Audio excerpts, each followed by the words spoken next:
السلام عليكم. عليكم السلام ورحمة الله وبركاته. اتفضل. شيخ لو سمحت، أنا كنت لسه بكلم حضرتك من شوية على موضوع النقاب. طيب.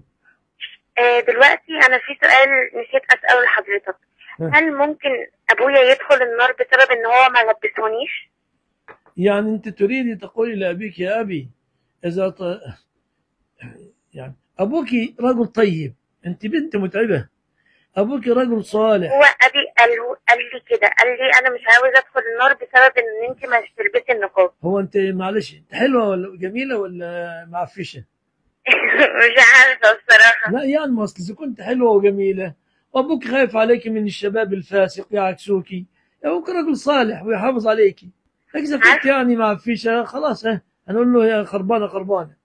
لكن الرجل الآن بس يخاف على ابنته من الشباب المعاكسين، يقول بنت حلوة ودمها خفيف يا شيخ مصطفى وأنا عايزة تغطي وجهها، أقول له إيه يعني؟ أقول له لا. أكيد لأ، بس هو كل خلاص يعني على بس. أبوك ما أمرك بمعصية الله.